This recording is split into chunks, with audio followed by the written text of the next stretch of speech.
Good afternoon, everybody, and welcome to the L.O.V. is the Message Legacy Hour chat.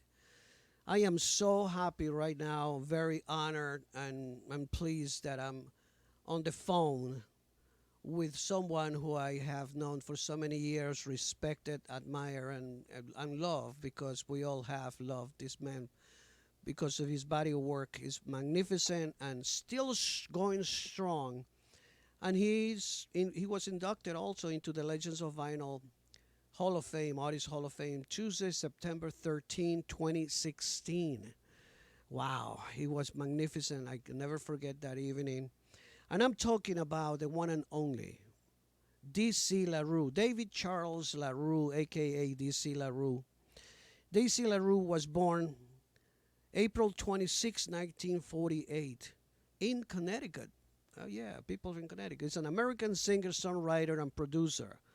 His music was successful in clubs and on dance music charts worldwide during the 70s and still so much relevant to this day, ladies and gentlemen.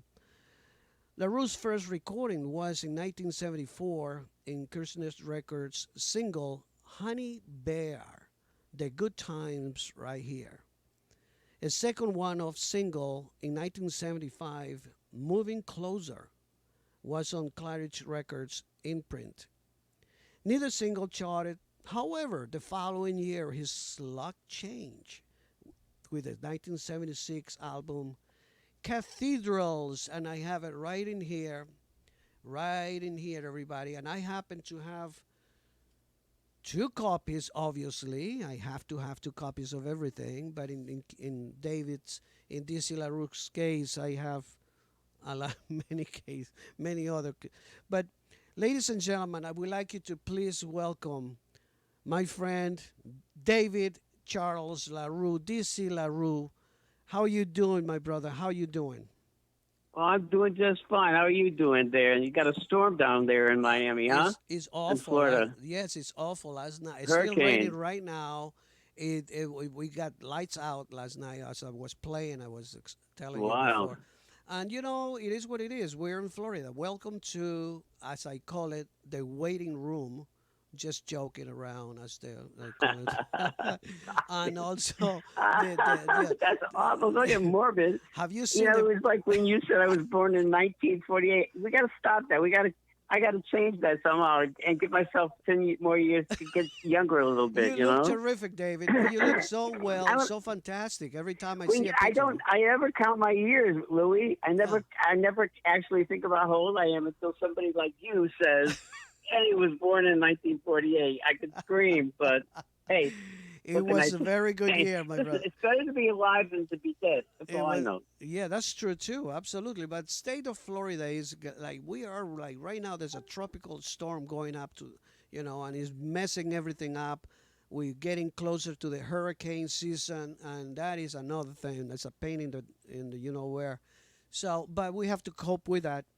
But I wanted to actually this particular segment, David, was designed because we need to get to know each other. We have so many wonderful people all over the world who want to know a little bit better, a little bit more about these icons, because you are an icon in our industry, and I want them to know more. I want them to really get to know a lot of things that there's many books out there, but not the whole story is being told.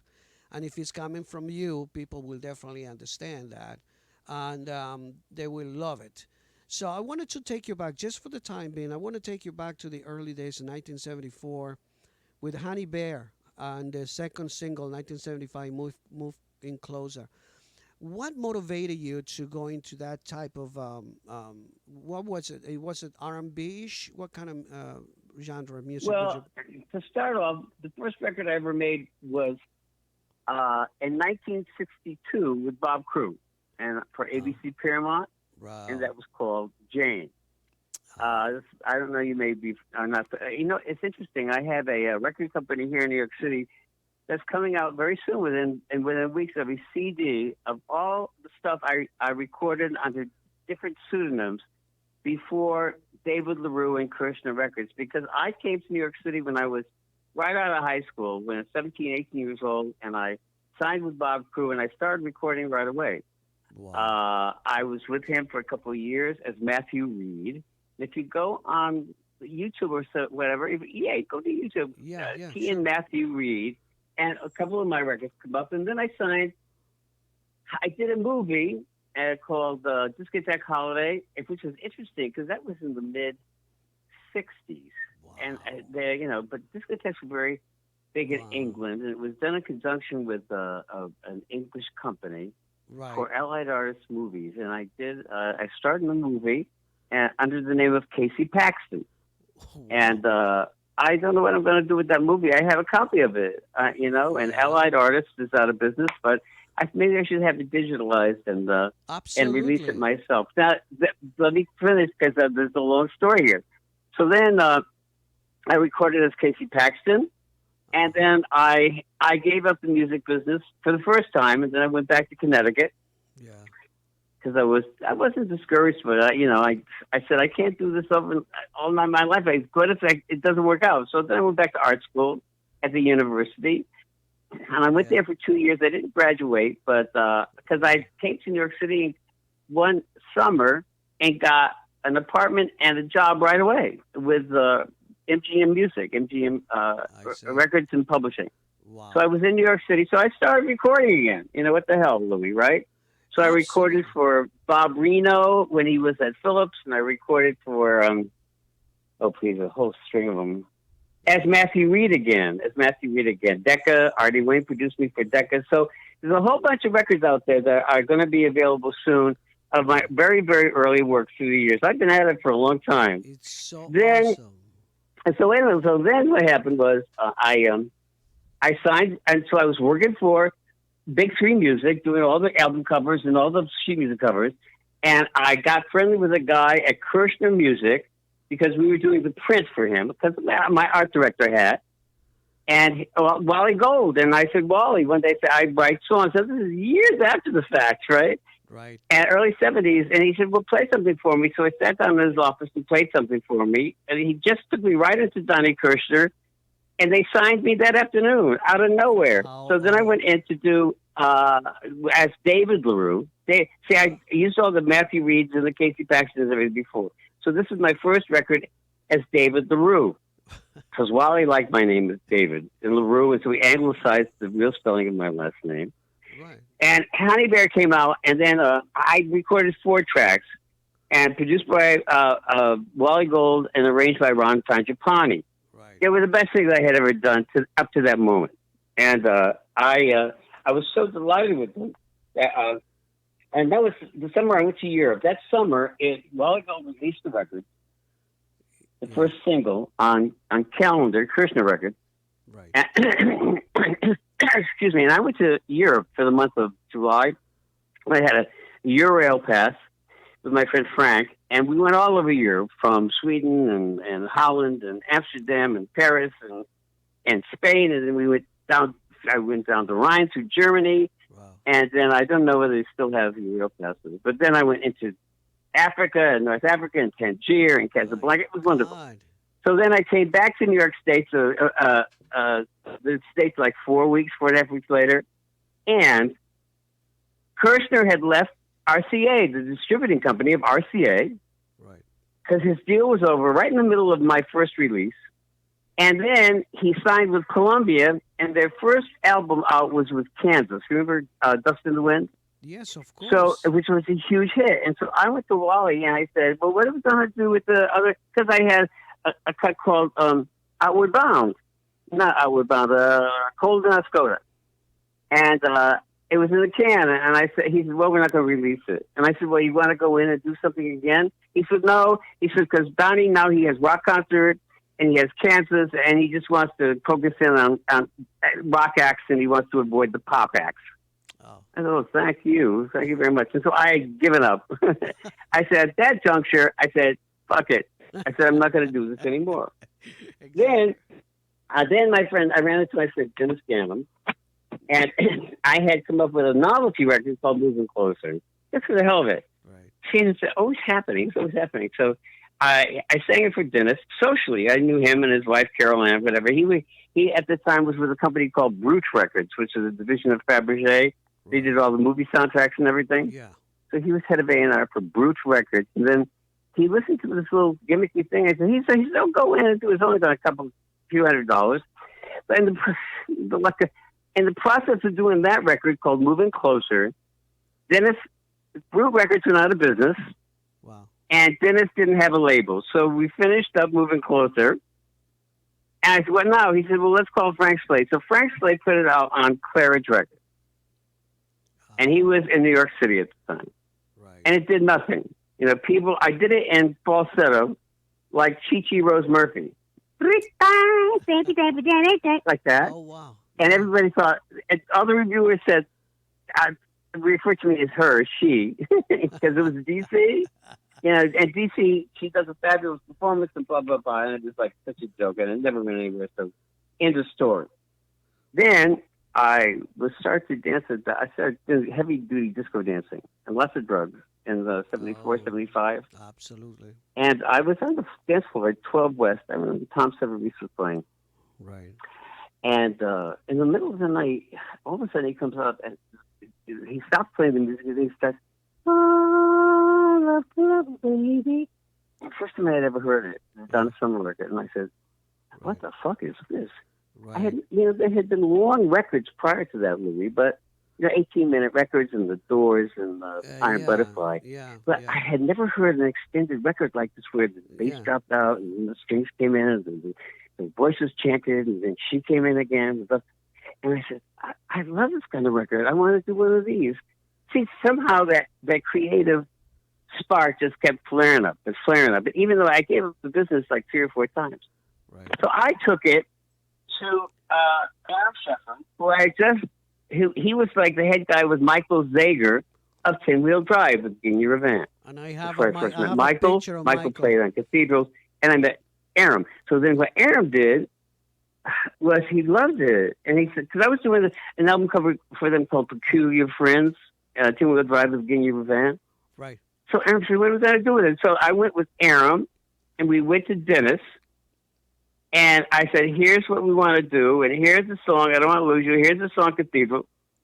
And I said, I want to do a disco record, Dennis. Now, like I said, I was socially friendly with Dennis and his wife. So Dennis said, well, of course. And Dennis Gannon formed Pyramid Records explicitly to release Cathedrals, because nobody really wanted it. He shopped it around, and nobody wanted to sign a white boy. Right. And nobody wanted to sign a gay white boy, and nobody wanted to do a song that they couldn't get on the radio, and blah, blah, blah. So Dennis put it out himself. Ran out of money, and then made an agreement to go into business with Morris Levy. Well, Cathedrals, I'd have to tell you, because that's where we're up to now. Yeah. Within 4 weeks, it was the #1 record practically all over. All over. Absolutely. And South America, North America, Europe, Italy, you name it. Yeah. And so... it was an overnight success, but it took me till 1962, from 1962 to 1976, to be an overnight success. But then after that, everything took right off, Louis. Yeah.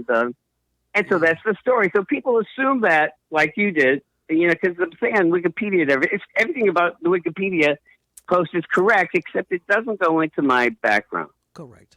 My entire recording history. But the good news is, there's a record company putting out a CD of everything I ever recorded from 1962, and it's going to be available soon. I'm going to be selling it on my website, and the record company is going to be selling it. And David, right now I have on the screen. Everything is good news. Everything is great. So that's it. So everybody will have to listen to everything I've ever done.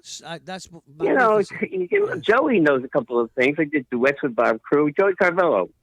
And I sent him a lot of the unreleased stuff, and he's just thrilled with it, And he says, shit, DC, a duet with Bob Crew, because he loved Bob Crew in the Four Seasons. Right. Yeah. And I did a record with the Four Seasons, all that kind of stuff, that historical stuff. You and I have that a lot will in soon common. be available. You and I have a lot in common. We love doo-wop. And that's another point. Oh, but, please. I grew up on doo-wop, Louis. I did. Me too. But right now I have on the screen a picture of you giving Michael Zager his award. It was 2 years ago, I believe it was, in New York City. And Yeah, you know Michael. what a well, you know he's one a wonderful gentleman, a talent like He's a incredible terrific guy. talent. Yeah, Yeah, you know, yeah. and I saw I you know well, Michael played Michael. Like I said, Michael was co-producer with Aaron Sheffer with Tin Hill Drive. yeah We met each other, and Michael had just signed with Jerry Love wow because Jerry Love had finally talked him into doing disco music, yeah and so he did the Afro-Cuban band, whatever that was. He had just started doing disco stuff, and so he did the keyboards on Cathedrals for wow. for me and for Aaron because I had known him from designing his album cover. You know, And I also have a picture of sweet you man, and wonderful man. Roy B from Pyramid. In those days, Pyramid Roulette Records. That's 1976. When you Right. Well, was I the knew chief Roy, and Roy. Roy was a real hustler. Roy was tremendous. Yeah, He he was a sure great was. promotion man. And And, you know, Roulette Records had Steve DiAquisto doing the gay clubs. You remember Steve DiAquisto? yes, of course. He had Steve DiAquisto doing the gay clubs, and then he had Roy B doing the straight clubs. And Roy Steve, B yes, was dynamite. he He was was like, dynamite. Yeah, he was he the was hotter first. than a pistol. And he Yeah. got records played. He was so responsible for Ecstasy, Passion, and Pain. Oh, Oh, please. absolutely, The hits absolutely. Roy promoted for Yeah, Morris Levy yeah. and Roulette Records is unbelievable. The list Sure. is endless. He's the first record promoter that actually stepped out of his office and came to the clubs and delivered and brought us the product, as we called it. And I was happy that I met him in, like, I think it was 72, 70, Yeah, 72, yeah. yeah. He's a groundbreaking And guy. Groundbreaking guy. unbelievable He talent. knew what was coming up in musically before What anybody else happened did. to this man? No, I'm kidding. I mean, I love him. We see each other all the time. You know, we have a lot of fun together. You know, Yeah. but it is fantastic what we have done, you know, in the past.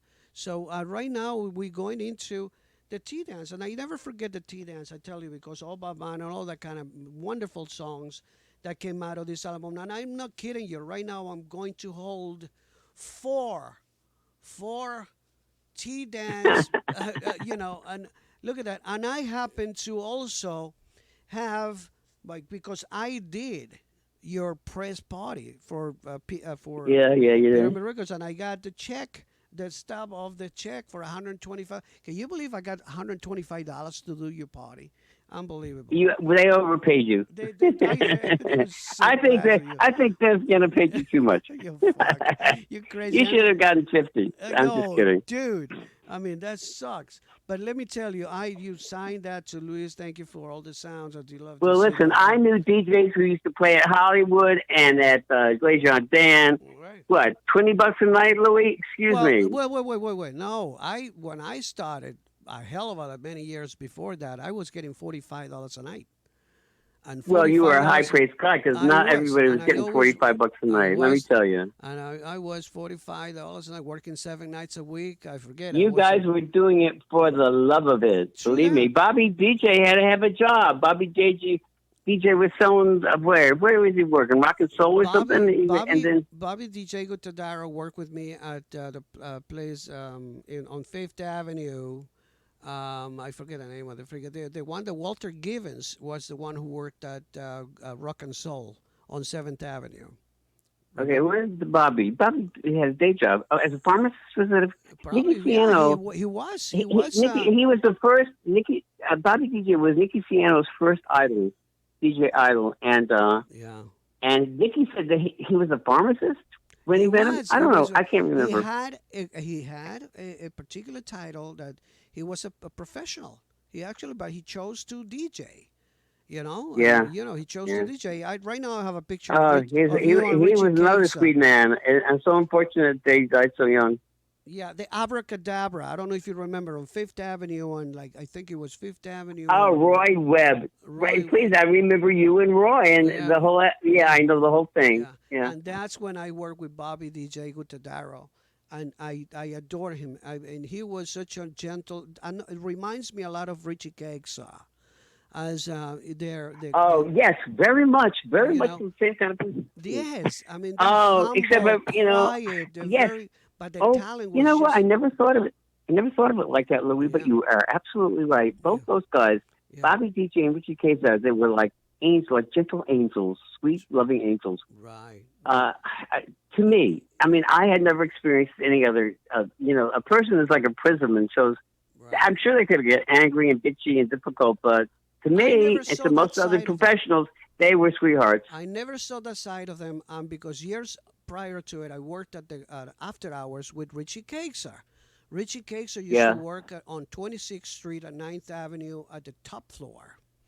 And the same family used to own yeah, yeah. Cobras on Broadway and 18th Street. Well, fill in the people who don't know who Richie is. Richie was worked Richie, at. oh my He was God. the guy at Studio 54. Now, a lot of people claim, a lot of DJs claim Mm. to have been their DJs, and a lot of people did work there. And you Nick Sienna know, worked there. they, Tommy Severese worked there. But yes, Richie Kazar was the man open, at Studio open. 54 I in the Nick, story. yeah, and Nicky did a few of the during the day, during the week, and Richie Cakes was the main guy there, magnificent talent.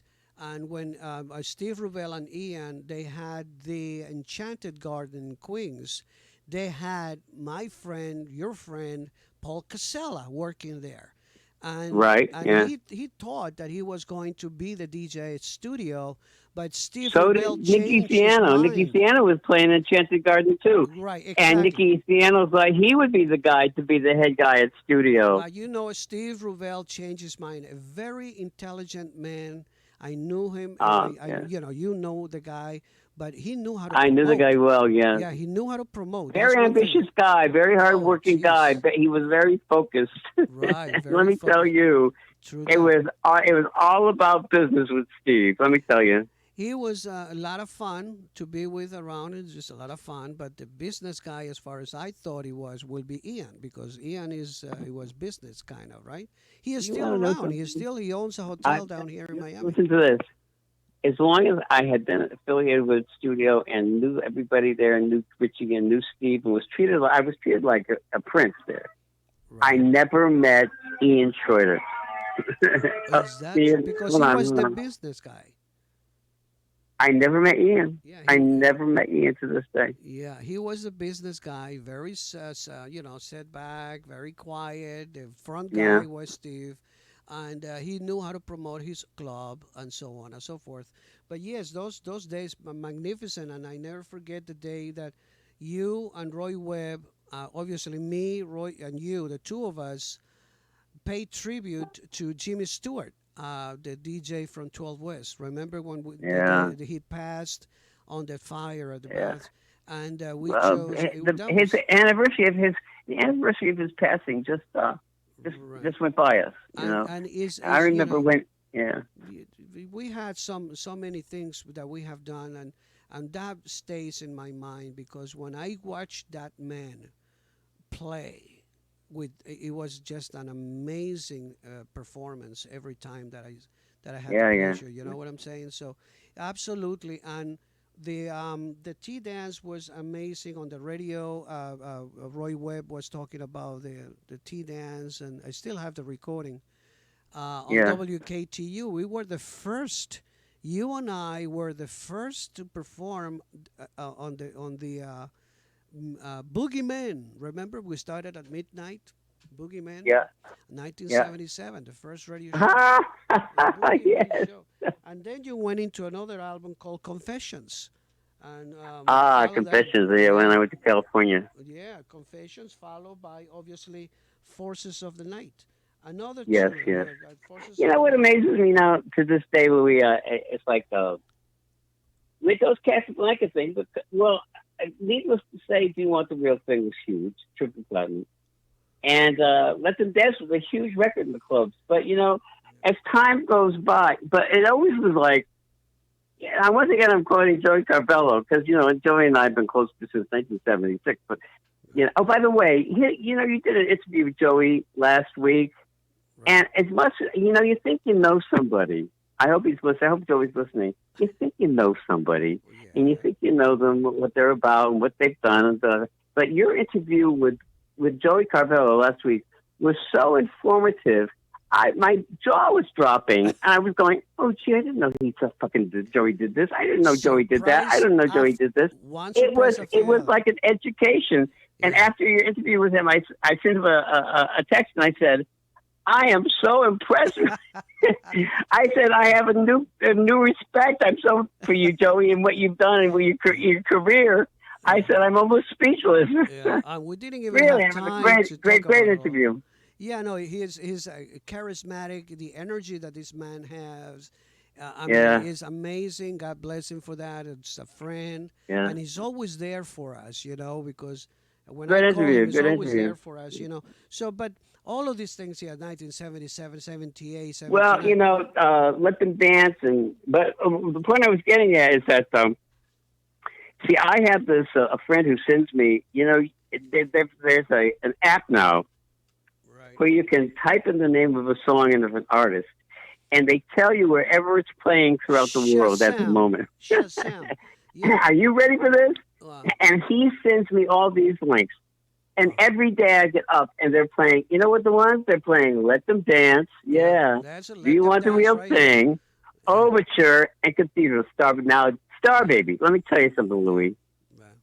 That's the mystery album because in my opinion, Star Baby was so totally overlooked and for various reasons, but that's one of the best recordings they ever made. Star Baby, oh Star yeah. Baby, Yeah. I have it right here in Star my Baby hands. was the culmination of a lifetime of work in one LP, and had never been so honest lyrically.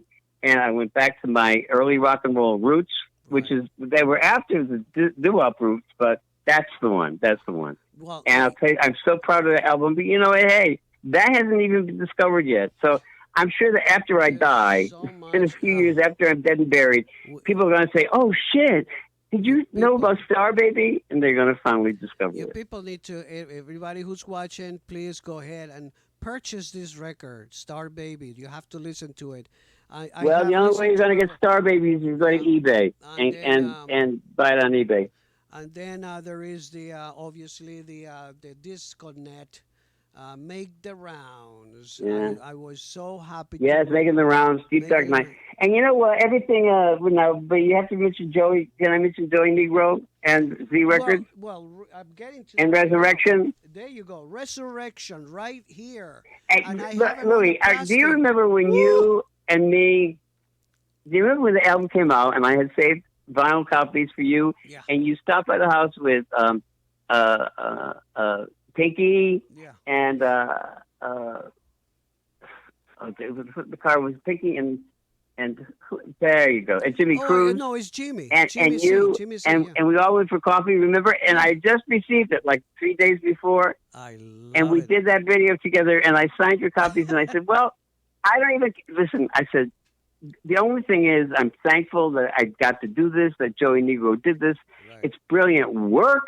The right. people who are involved are the most fabulous remixes on the planet." Dr. Packer, Joey Negro. Oh, by the way, I got Yes, another project going with Dr. Packer. Dr. Parker. And Absolutely.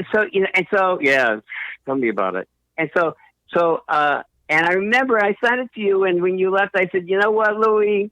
It doesn't even have to sell one record. This is the moment of fruition, and this giving it to my friends and enjoying the afternoon with old friends is all that matters." And 4 weeks later, #1 around the world on the Track Source and Beatport. Can you imagine that? Absolutely. And you know something, you deserve Anyway, I get everything. chills just thinking about it. Um, And that record was so successful. I'll yeah. tell you something. I'm making money off of it. Who knew you Joey made money off Negro, records? gotta give him the credit. Joey Negro did an Oh, insane Joey job. did a My magnificent job. God, yes, yes. And I'm trying to get a hold of Joey in order to bring him to the 2021 in New York, and see if we Now, can get him. you know what? I'll tell you something. I discussed it with him because 2 years ago when the albums were going to be released, Right. he had at one time played the States. And so I spoke with him. I said, "Can I get you to come to New York City, and we'll get the hottest club wherever it is, whether it's the House of Yes in Brooklyn or whatever, the biggest, hottest club." Right. And I said, "We'll do a release party." And he was very honest with me. He said, "You know what? I have to get a permission to perform there, and I had to get a visa, and I had to do this, and it cost thousands of dollars in D.C." And he said, "My market is not the United States." And he said, "There's no reason for me to go through all that trouble Right. to go to the States and spend all that money for nothing. And they just, I said, okay. Right. You know. Well, you know something. So He knows. getting him over here, maybe you can get him, if you pay for his round trip ticket, you get him to show up, but you're not going to get him to perform. No, I mean the You won't idea do is it. to pay respect, David. This is what we've been doing for such a long time, and we are still doing it. We are planning to regroup. I just announced all the Legends of Vinyl inductees for 2020, but we Yeah. postponed it to 2021, which I'm very happy that Well, we're it's so getting. unfortunate that it's so unfortunate that you can't do the Legends of Vinyl this year as planned. But you know, Well, everybody in the um, music industry, David, I'm happy that we can go whatever, to Europe DJs, and do it. club owners, live people, jazz, opera, excuse me, even the opera is shut down.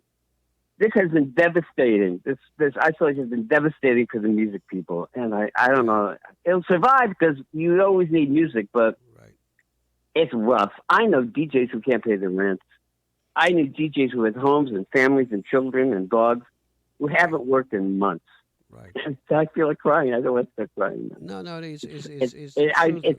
it's sad. It's sad. Yeah, it's sad. But There's listen, not going to be any Ibiza this summer.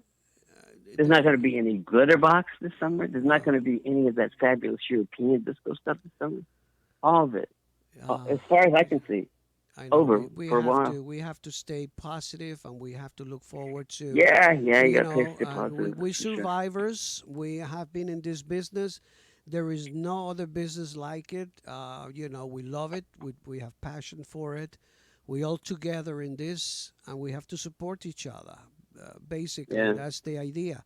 But you know, we're moving on into the 80s because back in, as I remember in '83, I remember you just about had enough Oh, I did. Yeah, yeah. of the Well, disco scene, Louis, maybe, I or the had drugs and all of the confusion. there were Casablanca went out of business. Right, Virtually went out of business. right. They were brand disco records. I mean, radio, AM/FM radio would not play a disco record. I mean, it was the last big one that I remember was Funky Town. Funky Town was the last actual quote unquote disco record that was Right. that made it into the charts. It went number one, but it was like the farewell, last gasp, number one. And after that, nobody wanted to sign anybody. Donna Summer could not get signed. Gloria Gaynor could not get signed. Those people could not get. I don't care.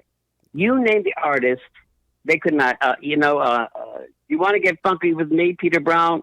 Went back home to Chicago. The guy who did the dancing for Ray Cabiano, back to Canada and started selling real estate. It was that bad. Yeah. That bad. Brilliant, creative people just put out the pasture, Right. Right. And I just said, there's nothing in it for me anymore. There's simply nothing. And I had really looked around. And I said, it's not going to get better. Of course, I was wrong. Thank goodness. Of course, I can say now that I was wrong because it did get better. It took years to do it, but it did get better. But So I was, just gave, and I had to reinvent myself. And so I started doing. I had gone to. I come to New York, and in order to support myself, I was doing art direction. And so when it was all said and done, I said, "Well, what's my talent?" And so I didn't want to do art direction and graphic design. I really was not into it at that point in my life. So I picked up my camera. I started doing photography. And I started doing some great stuff. And I was, what should I say? But I was really talented. I really was. And I still am. If you look at my Instagram posts, I can do flowers all the time, but they're really fabulous flowers in the parks in here in New York City. But so it took about 2.5 years, I guess, 3 years. I came to the attention of the president of the National Art Club, Alden James. Right. And he saw my stuff, and I did an interview with him, and I did a presentation of my work. And I was hired as the principal photographer for all the main events for the National Art Club. Wow. And I worked with them for 4 or 5 years, and they paid me exceptionally well. And I had the best time in my life. I did the Hispanic Firefighters calendar after 9/11. And the first one, and then the second Hispanic firefighter calendars. It was written up. It was all in all the Barnes and Nobles sale. It was a very exciting time for me. And then I had some video stuff that I was doing that I was very successful with. And so then I got picked up by the National Arts Club, and if I have in those 5 or 6, 8 years, I photographed all of the most important celebrity, politicians, wonderful people that lived, because everybody important who came to town passed through the National Arts Club. And I have everybody from Lynn Redgrave to Jacqueline Kennedy to Ted Kennedy to, I mean, you name it. And stars, Keir Dullea, and there's like most of them are dead. 80% of them are dead. I had Dave Brubeck with Walter Cronkite and his wife dancing to their band. I mean, I have the most exceptional, beautiful stuff. And I just got all my discs out, you know, because it was at a time when I always photographed analog. I did everything with Fuji, and the color stuff was Fuji E6. But you know, I put everything on disc. It was at a time when you could have it developed regular and then put on a disc, a CD. And I'm taking out all my CDs and I'm going through the stuff, and it's just a wealth. I got Tom. I can't even think of the list. I got so many people. I got Danny Aiello. I got Rosie Perez. I got you name it. I got who's the girl who did the Miracle Worker with Anne Bancroft. I got Marlo Thomas. I got name it. I've got Glenn Close. I've got Julianne Moore. I've got Meryl Streep. All intimate, close up, personal stuff at these events. You know, chatting, sitting with their friends, hugging their friends, and I'm going through the stuff. And I think it's time that I try to get something out, publish something of that in my life, because I know I'm wrapping up the remix stuff with this Dr. Packer remix project, which is he's in Perth, Australia. What I can't begin to tell you, man. I can't begin to tell you what the job he's doing on a couple of my tracks. Did you hear any of it? They're so exciting. I get chills when I hear it. You'll be the first one to hear it. But I'm wrapping it up, and I got my CD with all the stuff I did before 1976, and so now I think I want to start doing a resurrection of my photography work. You know, because at the time. Mm-hmm. At the time, it was very well accepted, but it was in that particular National Arts Club genre. And now I think it's really good enough to do a book, you know, to do a photography book and to have a Caroline Kennedy. Oh, please, you can't idea. Judge Jeannie. I mean, it's you got him. I got Mario Cuomo and his wife. I got Al Sharpton. And it's just a collection of the best photographs of these people, candid and reacting with me. Placido Domingo. I never knew that side of D.C. LaRue. Yeah. And so then what happens? I'll bring you right up to date as fast as I can. I got Alden James had a twin brother, and he was the president of the club, and the twin brother was the evil twin brother. And but there was nothing he could do. There was always a struggle between the two as brothers, you know. And Alden's brother started using the National Arts Club tax-free ID number to sell estate jewelry and make thousands and thousands of hundreds of thousands of dollars. Now Alden knew it, but couldn't do anything about it. So in the process, the FBI, you hear all these sirens in the street. I'm here in the West Village, and, you know, they're demonstrating in Washington Square Park. And my friends gave me it's all the way from the park where we jammed. The street, picked out, it was jammed up to 14th Street. You can't even move. Yeah. And all of the park. You've never seen so many people turn out in your life. So those are the sirens. So Alden gets called in by the FBI and his brother, so what happens is they get prosecuted, and the brother gets sent to jail, and Alden got thrown out of the National Arts Club as president. At which point, I got fired because, you know, anything having to do with Alden, they didn't want anymore. And then I said, so what the fuck am I going to do now? But right at that point, Louis, right at that minute, somebody said, have you been to your internet? Have you done the search? Your cathedrals was all over, and that was removing Napster and the downloading, free downloading, and whatever. And all of a sudden, I started going to the internet, and it was MySpace. It was the chat rooms. Remember the chat rooms, and we got mail, and it was very limited. But all of a sudden, if you did a search on DC LaRue, Google, and it was the time when Google, it took you forever to come up with anything. I was coming up. Everybody was playing my stuff and giving my stuff away and selling my albums on eBay. And I said, what the fuck is this? And then with each progressive month, each progressive year, the interest in disco got bigger, and as you well know, and bring it right today, it blew out. It blew up. It blew out of sight. It just exploded. Yes. And it wasn't bullshit, and it wasn't hype. It was real interest, around the world by new people, Louis, by young people. Yes. And so I said, well, I guess I could take advantage of this, and I got everything back from I own all the rights to all my stuff, and I started doing this. So I'm a very fortunate man at my advanced age, and it's the real thing. I might mention this: they did a demographic on the sales of Resurrection. This is it was a number one downloading dance single for the year on Tracksource and Billboard. Right. And it was like the top 20 albums of the year. And that the demographic on that, all the people who bought it, guess what? Under 35. They're all kids who weren't even alive when those records were first made. Yeah, but so you can't tell me that this interest is not real, because it's real.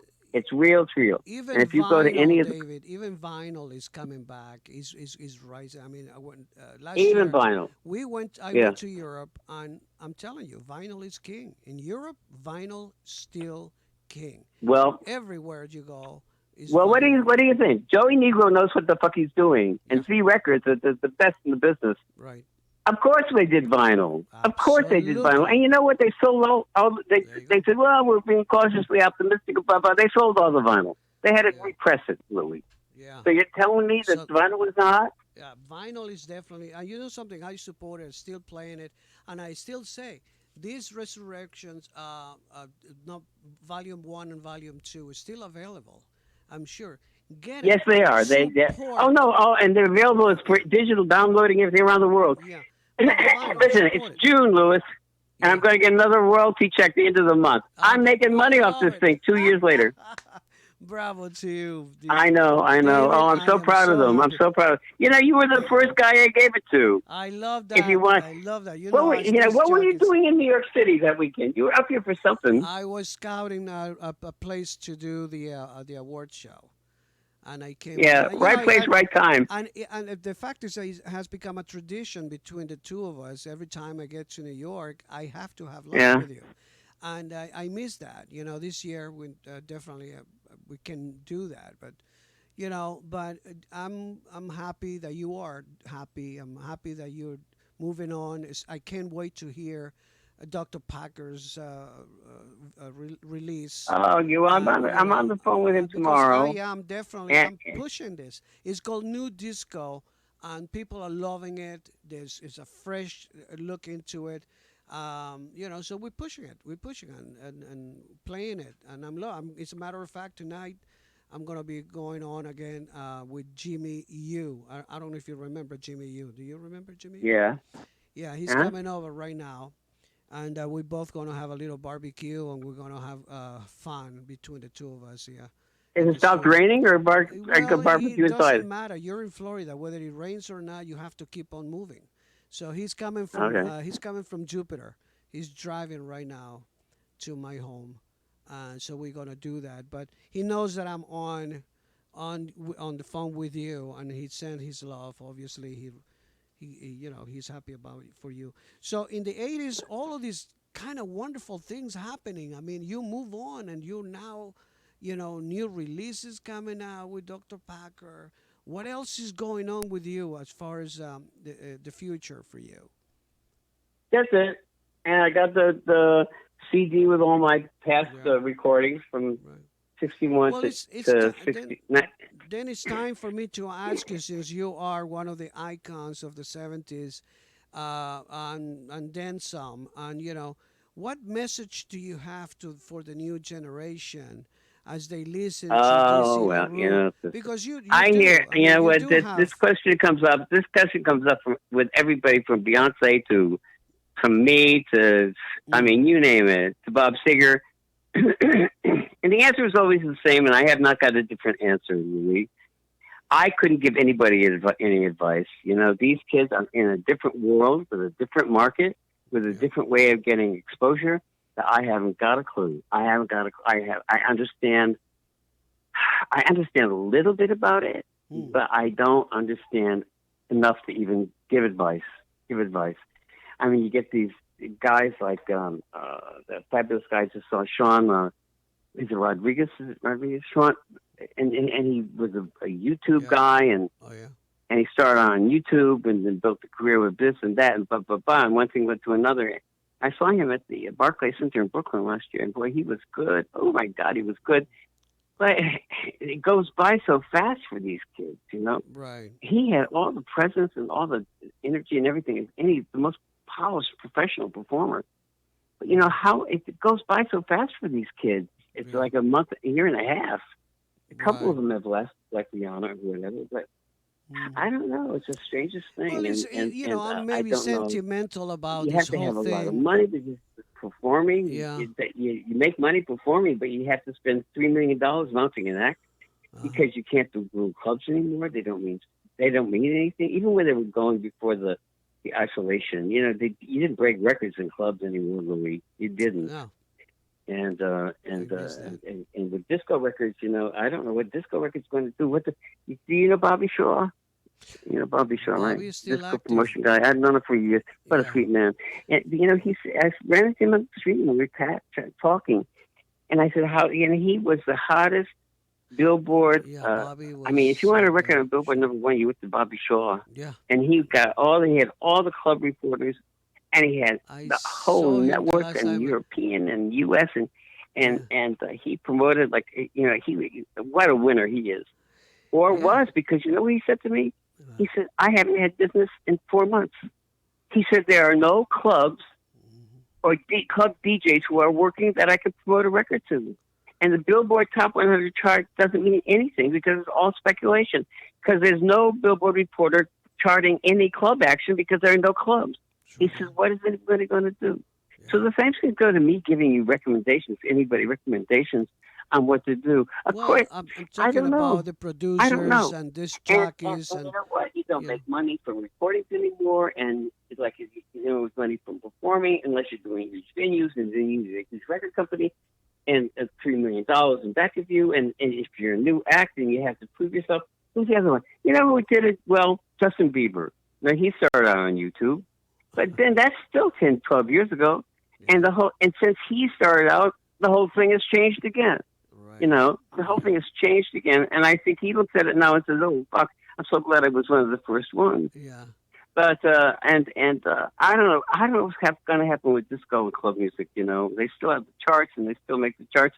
But who's reporting this shit? Nobody's reporting anything, Nobody. and Nobody. the radio's all tied up with the 2 or 3 big radio syndication Yeah. people, and the one programmer for 383 radio stations in the country, one program out the Clear Channel out in Los Angeles. I mean, this is absurd. It's Well, now absurd it's all that changing. anybody should have such power. And so, what do you say? How do you do it? How do you do it? Yeah. Except that, and I think that's one thing that I will advise people, and I know how I am.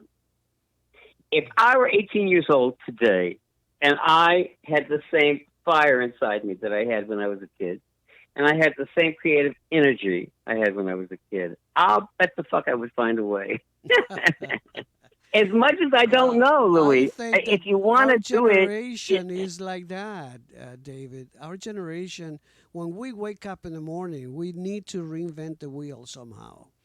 I'm just that way. I build that way. I need to think how to do, in order for me to produce something. I hate to be lazy. I'm not a lazy person at all.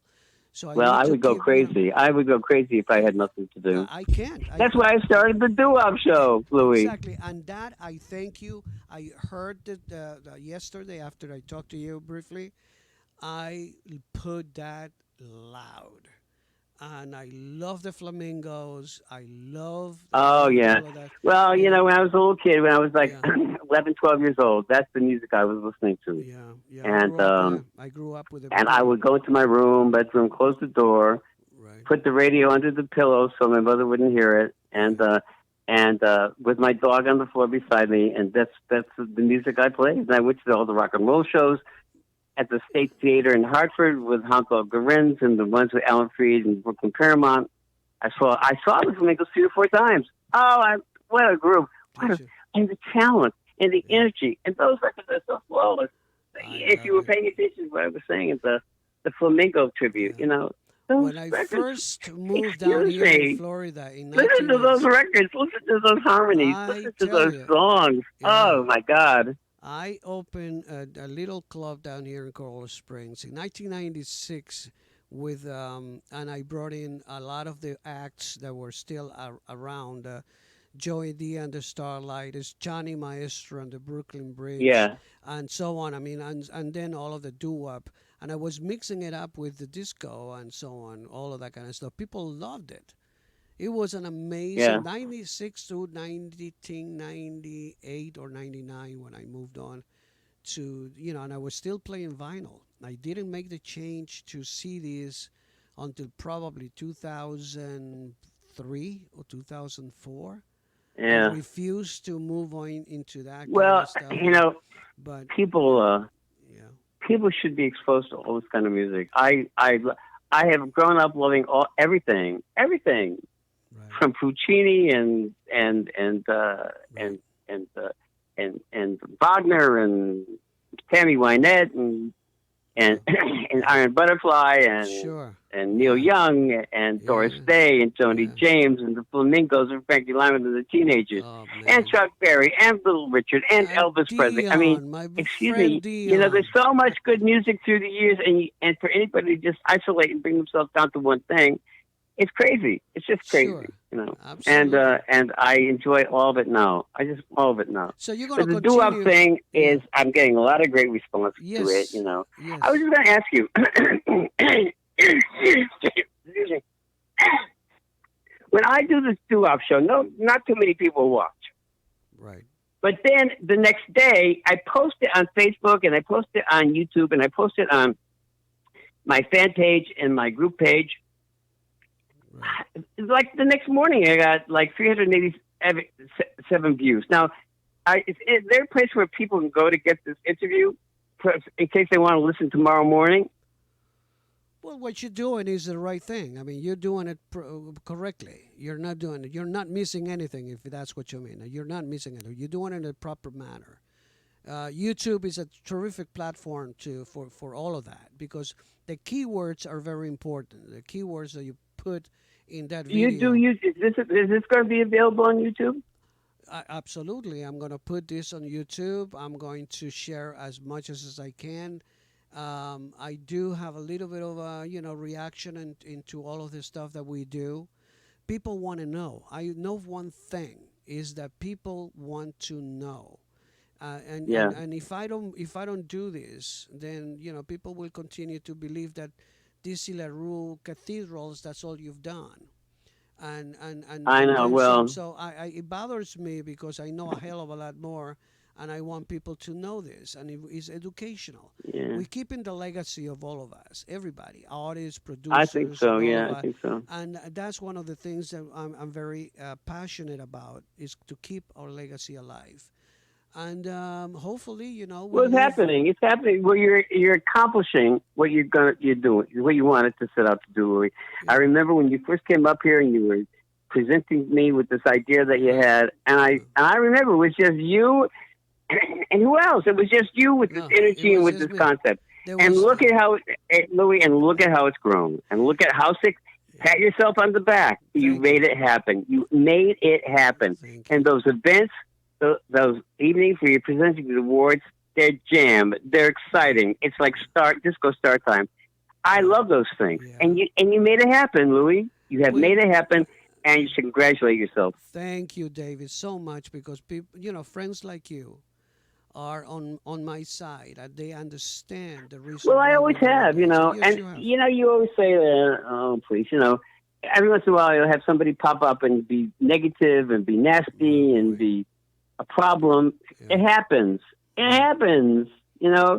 I have to on occasion unfriend somebody as much as I hate to do it because they're just being very nasty on my Facebook pages, saying things that are not getting good reaction from the other people who are my friends. You Right. can't you just can't be out there. But that's life. Not everybody's going to like it at the same time. Yeah. I always. Everybody says I can't like every record that goes number one, Louis. I Right. can't like every performance that I see. And Right. you know what? Everybody's not going to like what you're doing. You're Right. going to have a handful of people who are going to resent you, Oh be yeah. jealous of you. But you know what? Yeah. You work your butt But off. I think that I that's see a you good doing it sign. all the It's a time. good sign. When you have haters, it's because you're doing a good job. And you have to Yeah. look at it that way as well. I mean, you have to turn it around, or you cannot. Otherwise, you're going to fall into a funk, and nothing happens. So I'm just going to continue doing my Oh, thing, and I'm going to you can't let. approach Well, it. Do you know back that? to the doo-wop thing. Yeah. That's what I explained. I was sitting around here, lots of things going on, getting out the old photographs. Oh, by the way, if anybody out there gets to listen to the show and wants to see any of these shots, photographs from my National Arts Club days, and wants to put Yeah. a book together, they got my Facebook page. Get in touch with me. But the thing is, Absolutely. I've got the photographs going, and now see the radio show, Saturday Night Radio Show. They closed the station, it's Newtown Radio. Now, if you go there tonight, you're going to hear an old disco juice show, and they sound great. But there are no new shows for another month. So I got Saturday nights free. I got even though and I got the thing with Dr. Packer, but that's in his core. I can just communicate with him. Right. And I just I was getting crazy. I said, I need something to do. I need something to do. And that's why I'm doing this. I'm doing the doo-wop shows. That's because you got to keep yourself Well, busy. you created this. Everybody knows about disco lives, and disco is I know alive and disco does kicking. live. You know something? And thank you very much for giving me credit. You At the have. I very mean, you end of did at create the, that. in the very remember when there was no internet thing in the '80s? I sent out Christmas cards, Right. and I because I'm a graphic designer, and I had to print it up myself, and it was Santa Claus with a record, and he had a little caption, and on the caption it says "Disco Lives." Holding the record. It was like 1987, 1988, 89. Yeah. I did it for several years, and that was back then, back in the 80s. Disco lives, and I've never really been able to stop saying I it. And you know love what? my It's come to friend. fruition. Listen, people out there, you are listening to the L.O.V's The Message Legacy Hour chat, and it's been an hour so quickly, and I am so happy Oh, that it's I have amazing. It just flew. the time of my life. Every time I spend time with DC LaRue, it is indeed a pleasure, and I cherish every moment, every time I'm Well, with thank you, you so David. much, Louis. And I do Thank you so believe much. that. And I admire you so much. I Thank you. admire you, too, because you've been there for all these years. Thank you, David. You've just been there, right, hanging in there and accomplishing one thing after another. So you've got a lot to be said for you. You're Looking just a great forward guy. to seeing you real soon, and I wish you nothing but success in the world, DC. Oh, listen, Stay I want to go safe. down there, and I want to go down there to Miami as soon as I can. As soon as, You have a except, lot you of know what? friends down here. Because I want to take a visit. I want to go somewhere because I'm so fucking tired of being at home. I want to fly down to Miami and Yeah, spend some time down. Jimmy's down there, and now I met Jimmy, and he said, "Oh, come on down, come on down." yeah. Hey, you know what? I want to go down there, and but I got to wait until the cases are spiking down there, and the Well, social listen, distancing is not working down there. People are not doing it, so I I don't know. promise that I will take you everywhere I know, and I know very nice places, and I you're going imagine. to see a lot of Well, when they people. open up, Well, according to Jimmy E., who owns these wonderful places down in Miami, yeah. he's right now. Dade County is on the second stages, which is first, Oh, second, and okay. third. So soon enough, and he's been working very hard to put his clubs ready. And Yeah, Wilton yeah. Manors is in the other side, is in Broward County, and they're also making renovations at a very nice place called Hunters, and so many other people. Uh, You know a lot of the people from that we are going to have a good time. So, Right. Yeah. So, anyways, I just want to thank you so much, David. My God, thank you for giving me Well, it your was a time. delight. It was a delight. And I hope that we talk a little bit about this, a little bit about that, and I enjoyed it. This Okay. thing is going to be recorded. It Well, has anybody been want to be in touch with me, you can just go to my Facebook page, David Charles LaRue. David Charles LaRue. Please Yeah. contact him and wish him the best in the world. And yeah. And I thank And everybody. so and the beat goes on, right? And the beat goes on. It goes on. Yeah, the whispers. Who did that record, The Louis? whispers. Whispers. There you go. That's it. Leave it to you to know who did it. Woo! There you go. I didn't have a senior moment right now. I usually do. So I'm getting old, David. But anyways, I'll see you soon. Blessings, David. Okay. Well, All you right. take care, buddy. Peace. And remember, everybody, L.O.V. Disco lives. is the Disco message. lives. And disco lives. Ciao. Thank you very much. Bye. Disco lives.